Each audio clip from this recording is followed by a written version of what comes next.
Right now is a great time to be a Five Nights at Freddy's fan. We had a lot of Fnaf releases as of recently, and we officially reached the 10th anniversary of our Brown Bear. To celebrate this, I decided to make a video on what is the best aspect of each mainline Fnaf game. To get into specifics, I won't include Into the Pits or any of the spin-offs. This is due to me either not having much experience or memories of it. And also because the mainline Fnaf games have much more relevance than the spin-offs. However, if Into the Pit was on here, it would win the reward for best pixel art for a Fnaf game. The gameplay does look fun too, but again, I would need to hop on it for myself. With that said, it's time for a real tour of each game and to discuss the best aspect of each FNAF game, good or bad. For FNAF 1, I would give it the best balance for a FNAF game. The gameplay of the first FNAF game is perfectly structured, where you have to deal with each FNAF animatronics in a specific way, as well as saving your power by using the cameras and doors less. I also think that this game has the most consistent scares. The jump scares are easily some of the best in the series. The lighting is perfect for an indie horror game, and the mysteries are very interesting. For FNAF 2, I believe that this is the most approachable FNAF game. I'm not the biggest fan of FNAF 2, but I still think this is a perfectly approachable game because of the simple mechanics and interesting lore behind it. This was my first FNAF game as well, and look where I'm at now, a fan of the franchise for a long time. While it's not the scariest FNAF game, it will be enough to get yourself ready for hopping into the series. For FNAF 3, I gave it the best parts of the lore.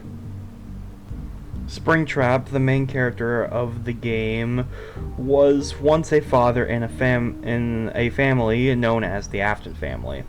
His name was William Afton, and he was the one responsible for the children's deaths that were in the suits in the FNAF 1 animatronics. As his punishment, the children has followed him in a room. Trying to defend himself, he went in a Springlock suit. But something went wrong. Something was not handled right while being in the suit. He eventually died in the bleeding suit as it was crushing him. Since his being was still in the suit, he was still alive. Then, he found Michael Afton inside of Fazbear's Fright. He hunts him down while Mike tries to survive and set the children's souls free with the little minigames found in the cameras. I find this part of the storyline in particular to be some of the best in the series, just for how ambitious it is. It's a shame most of FNAF's presentation has felled off after this. But anyways, that was the best part of FNAF 3, and in my opinion, a lot more remarkable compared to the previous two FNAF games, even though most people would prefer FNAF 1 and 2 compared to FNAF 3. For FNAF 4, I gave it the best atmosphere for a FNAF game. See, the main place you stand in while playing FNAF 4 is a dark bedroom with the only source of light being the flashlight. You also deal with the nightmare animatronics being the monsters. Two of them being behind the closed doors. One behind the closet. And one under the bed. I also like it when Nightmare Fredbear and Nightmare comes around 4 AM. It feels like a new threat has truly arrived. When you get jump scared by Nightmare Fredbear, it's literally just getting bitten off with your head. But when you get jump scared by Nightmare, it is just a death scream with an extremely disturbing noise that is almost as creepy as Golden Freddy's. Not to mention the breathing mechanic indicating where the monsters are. To put it simply, FNAF 4 is terrifying. For sister location, I gave this the best roster. In my opinion, Sister Location is an absolute win in terms of the characters. All of these characters have faceplates under them, making their jump scares very scary. I also like the humanoid sci-fi approach for these characters. I repeat, for the characters. The color palette for these characters are also pretty cool. I like that. Not much to say here other than they are just sick, awesome, and not overly designed.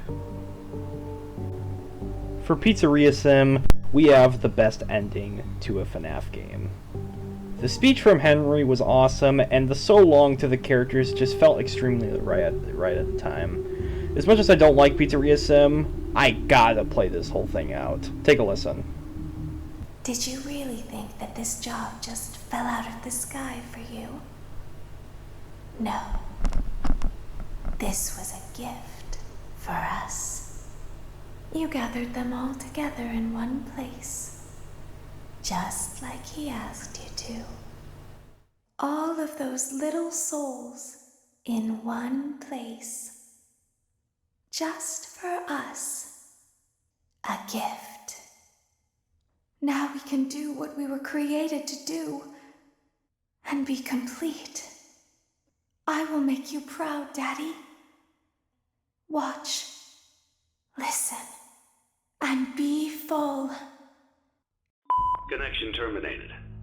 I'm sorry to interrupt you, Elizabeth, if you still even remember that name, but I'm afraid you've been misinformed.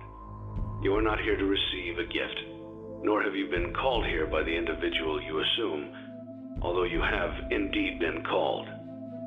You have all been called here, into a labyrinth of sounds and smells, misdirection, and misfortune. A labyrinth with no exit, a maze with no prize. You don't even realize that you are trapped. Your lust for blood has driven you in endless circles, chasing the cries of children in some unseen chamber, always seeming so near, yet somehow out of reach. But you will never find them. None of you will. This is where your story ends. And to you, my brave volunteer, who somehow found this job listing not intended for you. Although there was a way out planned for you, I have a feeling that's not what you want. I have a feeling that you are right where you want to be. I am remaining as well. I am nearby. This place will not be remembered, and the memory of everything that started this can finally begin to fade away, as the agony of every tragedy should. And to you monsters trapped in the corridors, be still, and give up your spirits. They don't belong to you. For most of you, I believe there is peace, and perhaps more, waiting for you after the smoke clears. Although for one of you, the darkest pit of hell has opened to swallow you whole. So don't keep the devil waiting, friend. My daughter, if you can hear me, I knew you would return as well.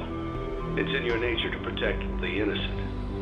I'm sorry that on that day, the day you were shut out and left to die, no one was there to lift you up into their arms the way you lifted others into yours. And then, what became of you?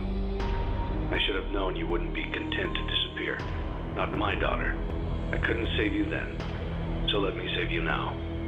It's time to rest, for you, and for those you have carried in your arms.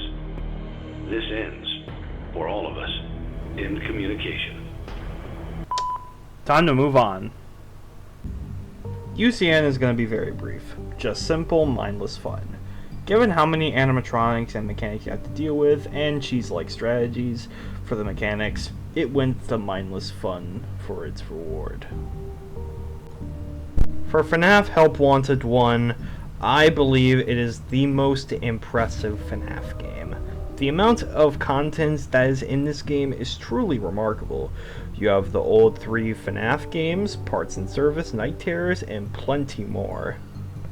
Especially the DLC. That shit is wild. Not to mention that this was the first FNAF game on a VR, and it's the scariest FNAF game if you are playing on the VR. Scott himself couldn't play it. That's how scary it is. FNAF Help Wanted is awesome, and even Steelwool knows this because they made an entire sequel for the game. That's an awesome game too, although we're not there yet. For Security Breach, I gave it the best soundtrack. It's not my personal favorite OST, but its consistency of good tracks adds it up there. Like the sad ending theme, the boss themes, the intro theme that I played at the beginning of the video, and the one that you're looking at right now. They are all great tracks, and they aren't the only ones. For a Mass Effect game, this soundtrack was a great listen. Finally, for Fnaf Help Wanted 2, I would give it the best runtime for a Fnaf game. The gameplay being better than the first game is up for debate. However, in my opinion, Help Wanted 2 is more simple to progress because of less minigames, a balance between long and short minigames, and the fact that you can unlock both endings without completing every single minigame. I also think the sister location levels along with the Fastcade are with much higher highs compared to all the levels in Help Wanted 1. And the other levels are a hell of a lot of fun too. This is the main reason why I love Fnaf Help Wanted 2 and why I consider it my favorite Fnaf game of all time. And that is where we wrap it up. Guys, I've been working on this video for the whole day, just to celebrate FNAF's 10th anniversary. That's how much I care about this franchise and how much I care about celebrating the success of this franchise. I love FNAF. It's complicated but fun to discuss for the most part. I love this series, but the saddest thing is that at the low lows that the series has held in its recent years can be a lot to desire. And unfortunately, its horror days is just simply not as relevant anymore, because of how widespread FNAF is as a franchise and how much it has reached to many kids in the world. But I am glad that the gameplay and the discussion that the series has to hold has kept us here for this long amount of time. Hopefully, FNAF goes on existing for plenty of more years, because if it weren't for FNAF, I wouldn't have met a lot of other people like Tony, me, Brandon Monster, Freddy Fazbear 247, John Mendoza, Jurassic Studios. A lot of great stuff. By the way, yes, I am using video footage for it right now, as you can see right here. I'll make sure to leave all the video footage in the link in the description to give credit. Currently snacking on some stuff right now to celebrate this occasion. But yes, I love you guys. I'm sorry for the late upload, but once you all see it, I hope you enjoy it. Thank you guys for watching, and I'll see you all next time.